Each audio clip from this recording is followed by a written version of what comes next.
Dans la soirée du 10 février 2023, Pierre Palmade percutait frontalement une voiture sur une route de Seine-et-Marne faisant 4 victimes.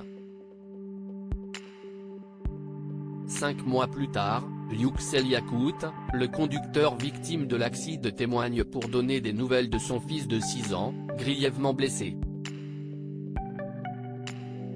Le drame a eu lieu sur une petite route de campagne de Seine-et-Marne. Une longue ligne droite bordée de champs où rien ne pouvait laisser présager du pire. Ce soir-là, Pierre Palmade rentre chez lui au volant d'un SUV immatriculé au nom de sa société de production. L'humoriste, qui a consommé de la cocaïne en grande quantité, se déporte brutalement sur la voie opposée, percutant de plein fouet le véhicule arrivant en sens inverse. À l'intérieur, Yüksel le conducteur, un homme de 38 ans, Mila 27 ans, sa belle-sœur enceinte et Devrim son fils de 6 ans.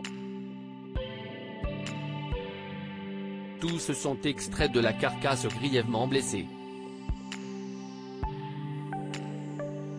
Yüksel a été hospitalisé à l'hôpital Beaujon et a subi pas moins de 6 opérations.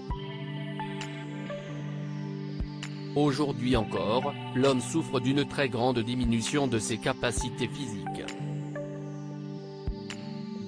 Mila quant à elle a perdu son enfant. Elle était enceinte de 7 mois d'une petite fille. Cela faisait 3 ans que la jeune femme tentait de tomber enceinte, elle avait suivi un parcours de PMA pour réaliser son rêve. Elle ne dit pas ce qu'elle ressent mais je vois bien qu'elle est très triste, surtout quand elle croise des enfants, explique alors Yüksel. Ilmaz, l'oncle de Devrim, ses douleurs sont indescriptibles. Le plus préoccupant reste peut-être l'état de Devrim, 6 ans. Le petit garçon a été hospitalisé à l'hôpital Necker pendant de longs mois. Après l'accident, il a été plongé dans le coma pendant près d'une semaine tant son état était fragile. Le petit garçon avait en effet besoin d'une minerve pour maintenir son cou et sa mâchoire avait été brisée par la violence du choc.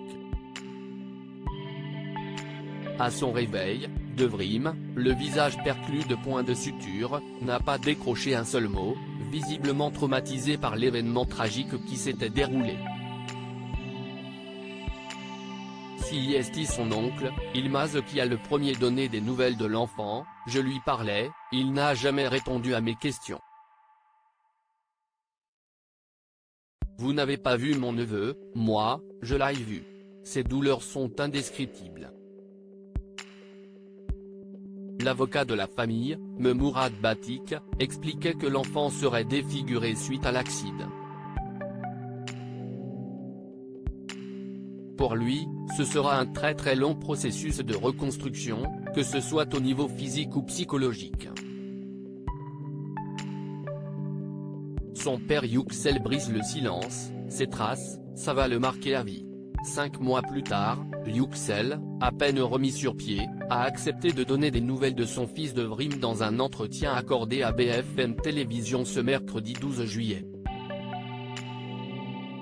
Mon fils Devrim n'est plus le même, explique-t-il avant de poursuivre. Avant il était sociable, il jouait et maintenant, il ne parle plus à personne. Quand il est dans la rue, il a peur alors il ne veut plus sortir et dès que quelqu'un parle de l'accident, il s'enferme dans sa chambre. Un traumatisme terrible que rien ne pourra effacer pour le petit garçon, comme le confie son père encore bouleversé et dévoré par la colère, il a des cicatrices sur son visage. Ces traces, ça va le marquer à vie. Si est le pire dans tout ça, jamais il n'oubliera.